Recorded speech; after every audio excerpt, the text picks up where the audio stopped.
Good night, fellow punters. The clock on the wall says 25 minutes away from midnight on Saturday night, the eve of the All-Ireland Hurling Final 2023, when Kilkenny, the Cats, go against Limerick, the reigning champions, going for 4 out of 5. So I wish both teams the best of good luck tomorrow. We have followers on the channel from both counties, so hope the best team wins. I'm in the city of the tribe, the county of the Hurting Chokers, a town that I have great time for since I first visited many moons ago. Buzzing crowd there tonight. The International Arts Festival is on. We got into Dodge at about 2:20 today. We started off this morning, got a few photographs at Bunratty Castle. Laura loves the flowers, so she was walking around there at Dirty Nelly's and JP Clark's along there looking at the flowers, taking home some hints for her garden. I think she said she had 25 boxes or something, but she's going to have more now when she goes back. So we headed on from there via Innis to the cliffs of Moher. You'd hardly see the back of your hand. There was no view at all, but plenty of takers to view the cliffs of Moher even on a viewless day. €12 a whack. You wouldn't see too many pennies handing out like the Yanks, but there was about 20 buses, I'd say, there, and that was early in the day. I was never there on a Saturday, I don't think, before, but it seemed to be very busy. I didn't go in. I had a look at tomorrow's racing and at Monday's in Ballinrobe and that, and we went from there then on to Ballyvaughan. We pulled there. I like to pull there on the pier across from Monk's, where I stayed there a month ago. And Tim was fascinated. He got close to the water and he seen a couple of jellyfishes, so he took a couple of videos of that and a couple of snaps, and then we headed on for Galway, and we arrived. Traffic was bad coming in from Ordenmore, so I went round and went out the Tuam. I came in from the Tuam Road, and I was listening to the races. We had a race, the 225, Sweet William. Very impressive. 16s into 10s now for the Ebor. He's a grand little stayer altogether. And things didn't go his way in the race. I only watched it back tonight because I couldn't see it properly on the phone. I was stuck in traffic coming down Prospect Hill. What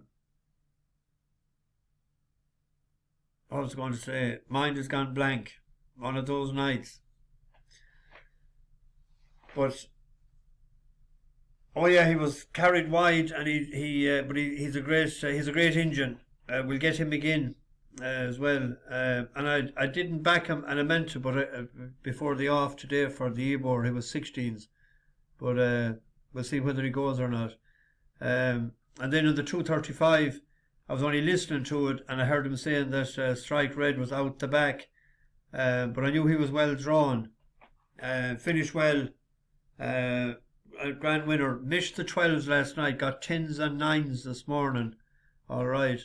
So it's grand to pluck one out of them. Fahey's horses has given me good luck down through the years when he brings them over to the Curragh or even to Leopardstown.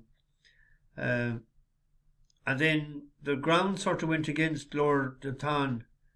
Ran well enough, but tried to get the better ground on the outside, and traded it probably at 9-2, 4-1 in running, but died a death and didn't finish in the first 3. I've seen a couple of the people saying they're done trixies. I didn't mean them to be doing trixies with that. If I did, there was a couple of more. Bushfire, he made the shortlist last night. So did Pyramid Place, 14s into, was it 4-1 or something. We backed him the last day there, about during the week, wasn't it? Or less than a week ago anyway. And he was third for us. He got a bad ride. He ramped in today. Bushfire, the ground suited him as well. And we had another winner as well today that we backed the last time. Was Saved the Last Dance.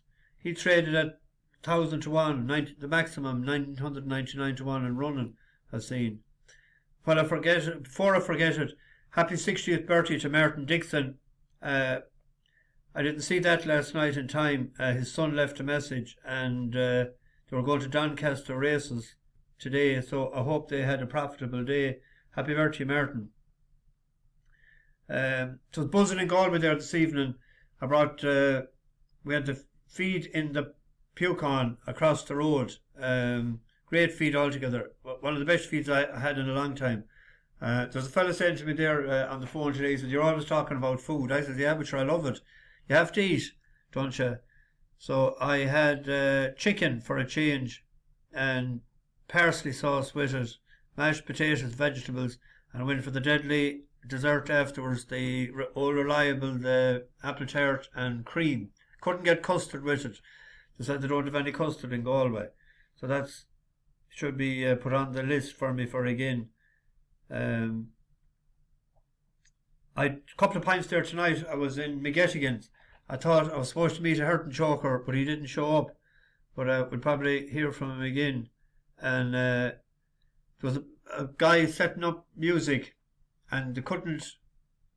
If you could hear him singing, you couldn't hear his guitar. If you could hear his guitar, you couldn't hear him singing. And to put on loud music then, and it was like as if it was the one song that was playing for 20 minutes, and it was like if the needle was stuck. I never heard such rasping in all my life, so I had to go. So down to the casino, and there was a poker tournament going on, Omaha, and I left it there at about 20 past 11 because the cash game hadn't started, so it might be just as well. Otherwise I wouldn't be doing this tonight. I'd do it in the morning, so I get this out of the way. I've a couple of that I fancy tomorrow, but I put in 3 if anyone wants to do a Trixie, but the one of them wouldn't be as strong as the other 2. Where are we at? I'll get out of the way. Yes. First race of tomorrow there is the Group 2, the Minstrel Stakes, 7 furlongs. Now the going is down as yielding to soft, so I'm going on that. It was won last year by Order of Australia, a 5-year-old, and that won it the previous year as well as a 4-year-old, and the same happened the previous 2 years. Romanized won it as a 5-year-old in 2020 and again in 2019 as a 4-year-old. The last 3-year-old to win it was the 2017 Spirit of Valour, and prior to that you had to go back to 2012 and 13 for 3-year-olds. So the older horses seem to have the trend to win it in spite of the weight allowance. So I'm going for Jumbly in its 3rd run for Joseph O'Brien after leaving Roger Charlton. And I don't think the step back and trip will be a problem here. It won a listed race over 7 in October 2021 and ran in a Group 3, Group 1, Group 3, Group 2, Group 2 since. Last time out, it was well fancied in Ascot, but in the Duke of Cambridge. And it came to win its race, I thought, and it got outstayed, but it beat good horses in doing so. So through run 7, I think it's going towards the leaders as well. Road Millennium behind these. These are then followed by Potter Pova beginning to stay on. Heading towards the final furlong now. Random Harvest, Prosperous Voyage. With those as well on the far side is Jumbly. And still there is Rogue Millennium. Any one of this quartet could win. They race towards the line. Rogue Millennium nearest to us. The maroon jacket of Random Harvest. It is Rogue Millennium who wins to Random Harvest, Prosperous Voyage. Behind those, Jumbly is probably... It came to win its race and it seemed to get just a bit outstayed. Having said that, it's only a 2nd run back for the new trainer, so it'll come on. I like that angle, the 3rd run back after a layoff. 3-1 shot there. Tarawa is probably the danger, but as I said, I'm going with the trend of the race, the 4-year-old. There's 2 at Red Carrot that I like tomorrow. this would be the lesser of the two. It's a 3-year-old only race over 7 furlongs. Now I'm going on good to firm ground here. Slippin' Jimmy for Richard Fahey. Fahey had a couple of winners today. He done us a good turn in the Curragh, but this seems to be better at 7 than it is at the mile. It won in Newcastle of 65, and the last time out in Haydock in class 5, I thought it ran pretty okay. Now it didn't settle at the start. If we look at it here, it's 4 from the left with the white sleeves there, the white on the sleeves. Whereas Freddie is playing up in the gates, not fast Black away cap, 2 from the left now. Juryman drops in at the back of the field as Vortigern, in company with Global Crisis in the Royal Blues, very keen are the first to show. DCR, Many Rivers and Hardy Angel in line behind them. Then the Black Jacket is Slippin' Jim is very keen. Professor Pescarin. We'll fast forward now. Followed through by Juryman on the outside. Global Crisis, Hardy Angel are still there. Vortigern is still galloping on in front here, with DCR the nearest pursuer at the moment as they race inside the last half furlong. Slippin' Jimmy is behind those. Now DCR in the centre with the cheap pieces just takes the narrow advantage. Slippin' Jimmy in the black choice to get to him. DCR to Slippin' Jimmy, Vortigern, Juryman, and if he had settled earlier in the race, he'd have probably won that. And he's a 3-to-1 shot there with 365. He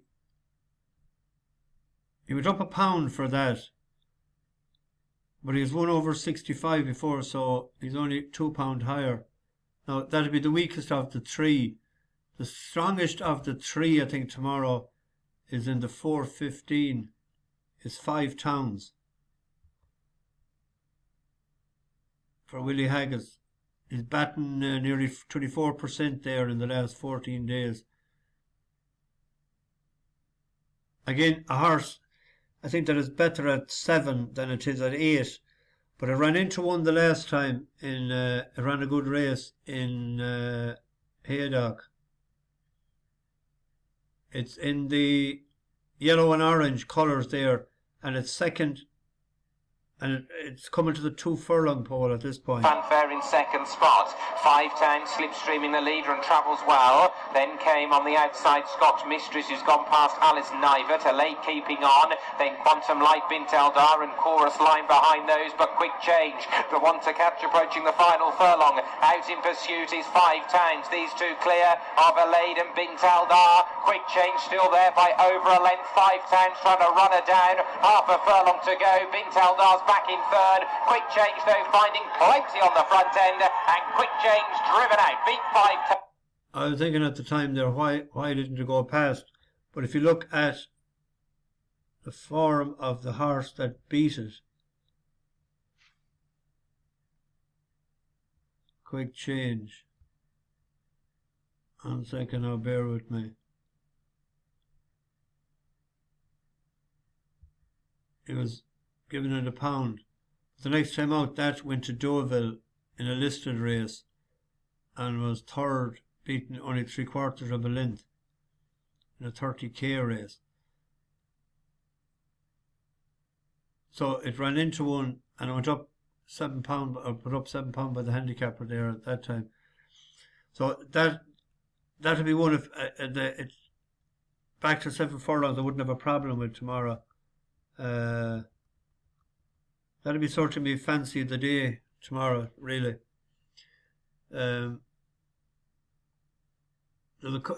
might be one that I might fancy. I might stick it up when I see tomorrow about the ground of the Curragh and the 5 furlong race, but I'm not 100% sure yet. So, but 5 towns would be the strongest fancy. Jumbly then, and the other one then, if anyone wants to do a Trixie, but.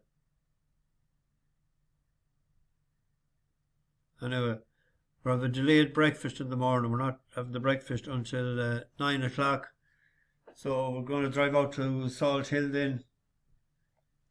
I might pull in at Loan to see my visit the castle and on then to Meath and staying in Trim tomorrow night.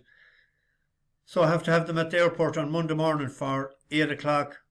They're flying out, and I think at 10 to 10, I think it is.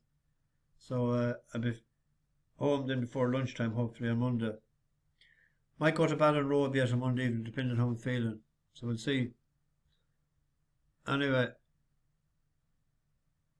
happy birthday to Martin Dixon. I hope you have a good night in Doncaster and that you filled your wheelbarrows today.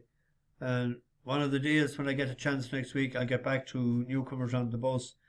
And best luck tomorrow to Kilkenny and Limerick. I hope I'm able to see it at some point. And bash the bookies over and out.